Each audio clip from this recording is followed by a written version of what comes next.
सा, cutie pie सा, शरीफ सा, कुछ ऐसा ही चेहरा बनाते हैं ना लोग जो उधार लेने आते हैं। अबे भाई माफ कर दे। और जब आप अपने पैसे वापस मांगे तो वो कुछ ऐसे परेशान से दिखाई देते हैं। The worst photo you could have found. और कुछ दिन बाद वो बन जाते हैं गोगो क्राइम मास्टर नहीं, उधार मास्टर। और बोलते हैं आज पैसे नहीं, गो गो। हम आपको उधार देंगे, आप गायब हो जाओगे। उधार देने से आपकी नींद ही नहीं, आपके बाल भी उड़ जाते हैं। दे देता हूं ना यार, कहीं भागता जा रहा हूं क्या? ये बातें तो प्राचीन काल से सुनते आ रहे हैं। पर समझ नहीं आता ये बैंक्स बिना किसी सिक्योरिटी के कैसे लोन दे देते हैं यार? क्योंकि सभी बैंक्स के पास एक दोस्त है जिसका नाम है सिबल। जब भी आप किसी बैंक का लोन वापस नहीं करते हैं तो ये सिबल उनका दोस्त सारे बैंक्स को जाकर ये बता देता है कि अब इस इंसान पे दोबारा भरोसा नहीं करना है। आज मैं एक फाइनेंसर हूँ, एक दोस्त भी हूँ। मैं उधार लेता भी हूँ और उधार देता भी हूँ। पर शख्स हमारे पास कोई ऐसा दोस्त क्यों नहीं है? तो शख्स तारीख पे तारीख, तारीख पे तारीख सुनने की जरूरत नहीं, क्योंकि क्रेडमेट अब लेकर आया है उधार की नई दुनिया। नमस्ते, मेरा नाम है गौरव कुंद्रा। मैं गौरव शर्मा, हम लुधियाना से आए हैं।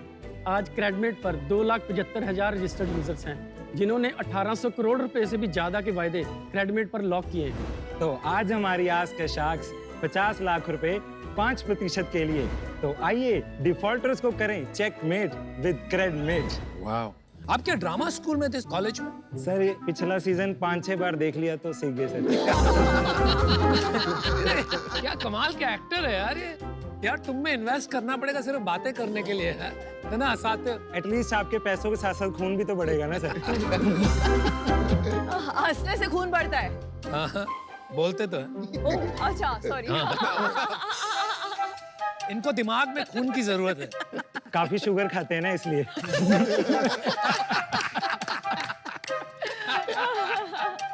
रोस्टेड।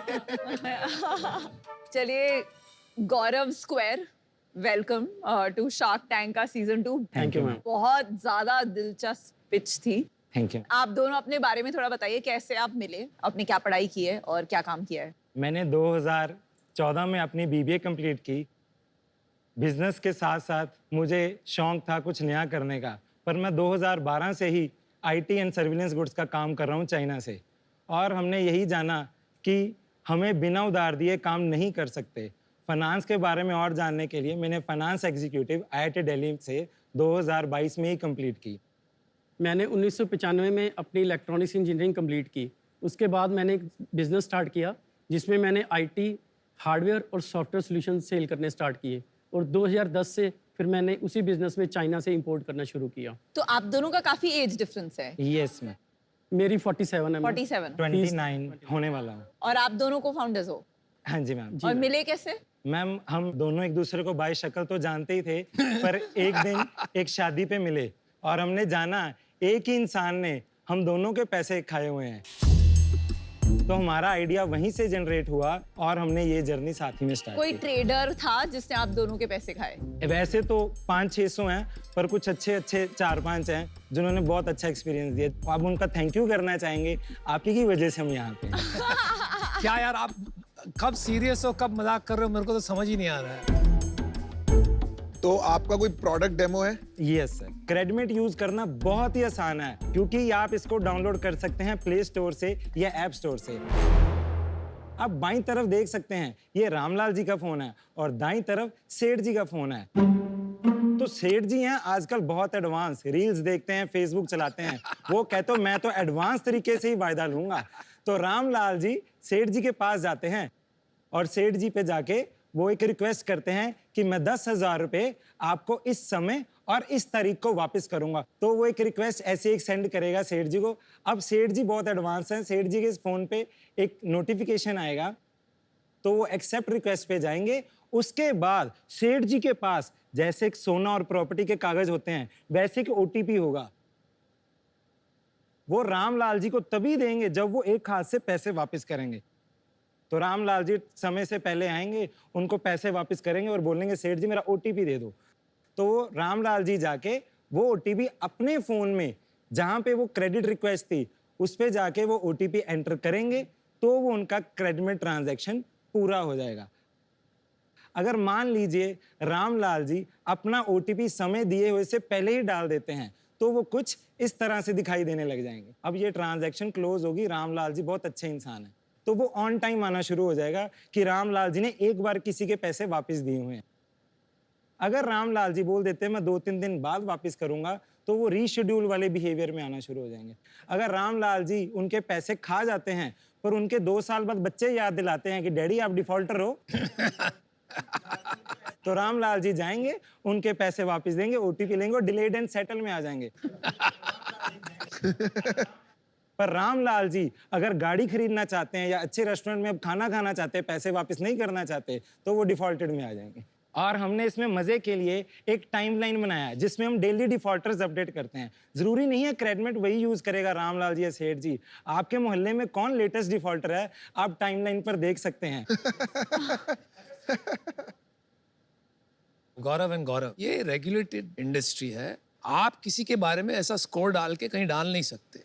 जो आप सिविल की बात कर रहे हैं वो बाकायदा लाइसेंस मिलकर रेटिंग एजेंसी बनाई जाती है और इसीलिए दुनिया में बहुत कम रेटिंग एजेंसी है, वो हेविली रेगुलेटेड है। तो क्या माजरा है, समझाइए ठीक से। सर अभी हम ना कोई वॉलेट है ना कोई पेमेंट ट्रांसफर ऐप के बीच में से कर रहे हैं, तो अभी हम आरबीआई के दायरे में नहीं आते हैं। कभी भी मनी मैटर्स होता है ना तो आरबीआई घुसता है, चाहे अभी घुसे या बाद में आए, and it is good to be governed, right? Because पैसों का लेन देन हो रही है। सर अगर आप व्हाट्सएप पे किसी को भेजते हैं कि मैंने तेरे से 10 करोड़ रुपए लेने हैं तो वो आरबीआई की रेगुलेटरीज की तरफ नहीं आती। ये भी एक चैट बॉक्स की तरह ही आप मान लीजिए, सिर्फ आप इस पे अमाउंट लिख के भेज रहे हैं, इसमें लैंडिंग और बोरोइंग कुछ भी नहीं है ऐसा कि पैसा इसमें से जा रहा है। कैसे पैसे बनाते हैं? अभी हम फिलहाल केवाईसी के चार्जेस ले रहे हैं। हमारे 40,000 से भी ज़्यादा लोगों ने इस पे केवाईसी वेरीफाई किया है, उसके हम 50 रुपये चार्ज करते हैं जिसकी कॉस्टिंग आती है 5 रुपये। तो हमने इसी जनवरी से अपना रेवेन्यू स्टार्ट किया था, अब तक हमने 12 लाख रुपए जनरेट किया। पिछले महीने कितना किया? पिछले महीने 1,30,000। तो आगे चल के भी केवाईसी से ही पैसे बनेंगे? कैसे पैसे बनेंगे? नहीं, आने वाले टाइम में तो हम पहले कैश बर्न मॉडल पे जाएंगे जब तक 10 मिलियन। कैश बर्न मॉडल वो क्या होता है? अभी हम जो प्रॉफिट भी आएगा या कुछ भी हमें फंडिंग आता है, अभी हम हमें यूजर क्रिएट करने में ही लगाएंगे, यूजर को रिटेन करने में लगाएंगे, ताकि जो ट्रेडर है जो दिन में 20 बार उधार दे रहा है उसको एक एडिक्शन हो जाए। अब उसके बीच में हम एडवर्टीजमेंट से भी पैसे लेने शुरू हो जाएंगे कि बैंक एडवर्टीजमेंट करेगा रामलाल जी को जब वो सेठ जी को रिक्वेस्ट भेज रहे हैं कि रामलाल जी सेठ जी से पैसे मत लो, हम इससे भी कम ब्याज दर पे आपको पैसे देंगे। तो ये भी सबसे बड़ा रेवेन्यू मॉडल होगा। It's the right approach. कोई कंपनीज होती है जो नेटवर्क इफेक्ट्स पे बनती है, आपका बिजनेस ही पूरा नेटवर्क इफेक्ट्स पे बनेगा। जी सर। जितनी लेंडर्स होंगे, जितने बोरोज होंगे, जितना यूसेज होगा उतना ज्यादा नेटवर्क बढ़ेगा। Yes sir. 2.75 लाख में से कितने लेंडर्स हैं? आप क्लैरिफाई कर दीजिए उनके लिए। 2.75 लाख आपके एक्टिव यूजर नहीं है।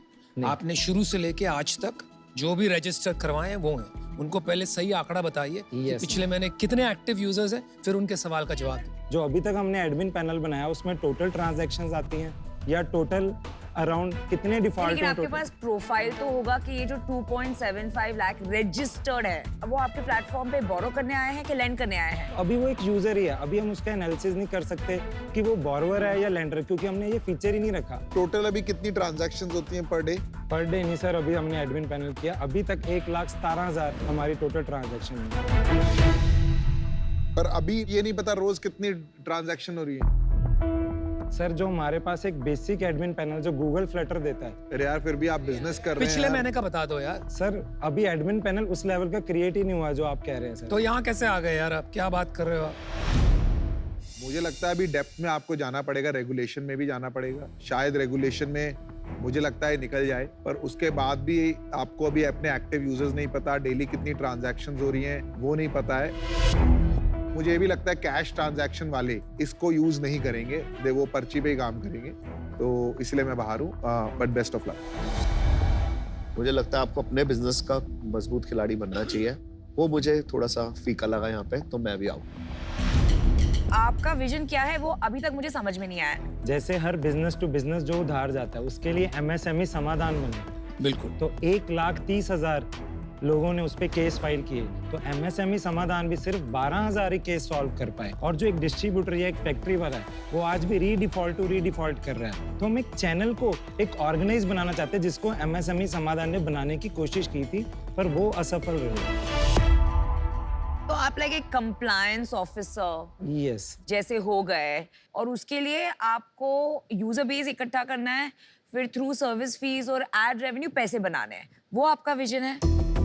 पैसा बनाना हमारा विजन नहीं है, क्योंकि रेवेन्यू मॉडल क्या होगा वो आपसे बेहतर कोई नहीं जान सकता। हम तो एक इनोवेटर्स हैं या एक इन्वेंटर्स हैं। हमने KYC भी इसलिए किया क्योंकि हमारा कैश बहुत ज्यादा लग चुका था, तो हमने एक अपने पीक पॉइंट पे आके KYC शुरू किया, उसके बाद वो रेवेन्यू से हमने अपने मेंटेनेंस चालू रखी। आखिरी सवाल आपसे पूछना है, आपने इस बिजनेस में कितना इन्वेस्ट किया है, personal money, debt? 30 lakh rupees, no debt, 30 lakh rupees. और हमने टेक, मेनली टेक बिल्ड करने में गया है टेक 30 बिल्ड लाख। अच्छा, मेरा डिसीजन बन गया है, आपके पास बिल्कुल क्लैरिटी नहीं है, तो ये बिजनेस को मैं प्री रेवेन्यू ही नहीं, इनफैक्ट प्रोटोटाइप स्टेज का कहूंगी। हम अपना बिजनेस चलाते हैं, हम इस लेवल तक आपका हैंड होल्डिंग नहीं कर सकते हैं, and for that reason I am out. ये वाला जो बिजनेस है, ट्रेड का क्रेडिट को फैसिलिटेट करना और मैनेज करना, इंप्रूव करना, इसको सॉल्व करना एक काफी डिफरेंट अप्रोच है। मुझे लगता है उसमें आपको API इंटीग्रेशन करना पड़ेगा कंपनीज के ERP से, जिससे सीधा बिलिंग होते टाइम ही एक इंटीग्रेशन हो जाए, एंड यू नो जब वो OTP देके अपना सेटल करते हैं Yes. तब उनका डिफॉल्ट से नाम लेके, तो ये एक B2B टेक SaaS बिजनेस की तरह मुझे लगता है पोटेंशियल इसका काफी है, तो इसमें मैं अभी आपके साथ नहीं जुड़ पाऊंगी, तो आज मैं इससे आउट हूँ। पर हैविंग सेड दैट, लुधियाना में बैठ के आपने इतना अच्छा एक प्रोडक्ट बनाया है, I hope you do well, best of luck. Thank you. आपका प्रोडक्ट मार्केट फिट हुआ ही नहीं है भाई। प्रॉब्लम को हमने ग्राउंड रियलिटी से जाना और पहचाना। जहाँ तक डैशबोर्ड और एनालिसिस की बात रही, कंज्यूमर क्यों नहीं यूज कर पा रहा, क्या प्रॉब्लम आ रही है, उसके लिए हम फंडिंग रेज करने आए थे सर, कि हम कुछ हिस्सा कुछ एक्सपर्ट CTOs के साथ हम अपना डैशबोर्ड। देखिए, एक आपकी खासियत कहता हूँ मैं, आप ऑनेस्ट हैं और आप में एक मासूमियत है, लेकिन कहीं ना कहीं मुझे ये लग रहा है कि वो एक्सेप्शनलिज्म जो होता है जिसके ऊपर हम बेट लगा सकें एज एन इन्वेस्टर, वो बाहर नहीं आता। थोड़ा जाइए, फिर से सोचिए और पैसे मत लगाइए, मैं यही एडवाइस दूंगा, और इस रीजन से मैं आउट होना चाहूँगा। सर, हम लास्ट में कुछ कहना चाहेंगे। हाँ जी, बिल्कुल कहिए। बहुत स्टार्टअप स्ट्रगल कर रहे हैं इस देश में, क्योंकि पहले लोग कहते थे आइडिया लेकर आओ, हम आगे लेके जाएंगे। फिर लोग कहते प्रोटोटाइप लेके आओ, फिर हम आगे लेके जाएंगे। फिर लोग कहते कि आप यूजर्स लेके आओ, फिर हम लेके जाएंगे। फिर लोग बोले कुछ तो रेवेन्यू लेके जाओ, फिर आगे लेके जाएंगे।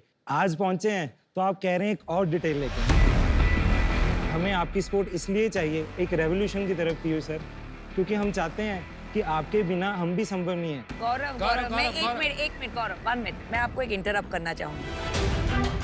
हमने ऐसे फाउंडर्स में भी इन्वेस्ट किया है जो प्री रेवेन्यू में, बट उनमें जो एक क्लैरिटी ऑफ थॉट था कि हम ये करेंगे, ऐसे रेवेन्यू लाएंगे, ऐसे प्रॉफिटेबल बनेंगे, वो देख के हमने प्री रेवेन्यू में किया है। आप थोड़ा क्लैरिटी ऑफ थिंकिंग लाइए, फिर ही लोग आपको आगे लेके जाएंगे। Best of All luck the very Gaurav, best. Best of luck Gaurav, yeah thank you.